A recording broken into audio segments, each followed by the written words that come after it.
Ever since I turned on my conscious thinking, it became very obvious to me that the purpose of this life could not be anything physical, as all physicality fades, whether through erosion or entropy. In that instant, I lost all meaningfulness in anything that money could buy, and in that same instant, it was in the intangibility of everything else that my fascination grew.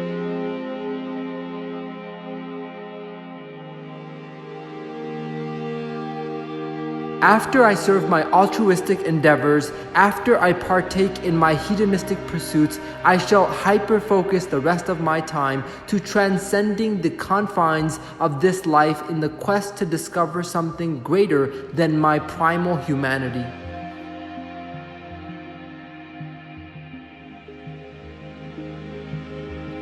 Mystics say that this transcendence can be achieved through meditation, while holy men say it is through the words of God. I frankly am open to whichever path may take me there. What I do know is that it will require me to elevate to a much higher level of hyper-consciousness.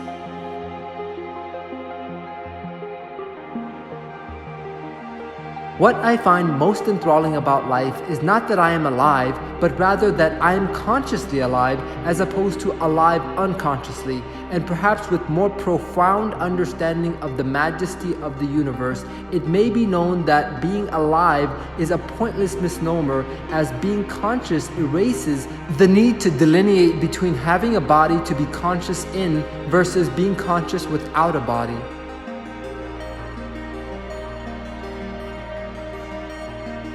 As my life drips away moment by moment like a leaky faucet, I turn more inward to explore the infinite world within me in juxtaposition the limited man-made world outside of me.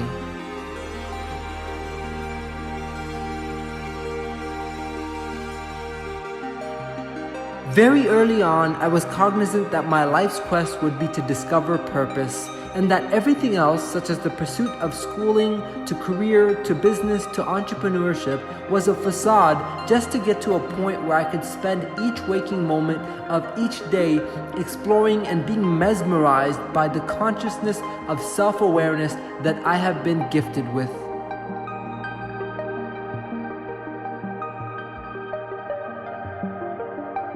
The reason I do not drink or smoke has nothing to do with social, cultural, or religious customs, rather because it dulls and paralyzes the most fascinating part of my existence, my mindfulness, as I do not wish to live this life unexamined with animalistic mental absence, as that to me is as good as being in my grave.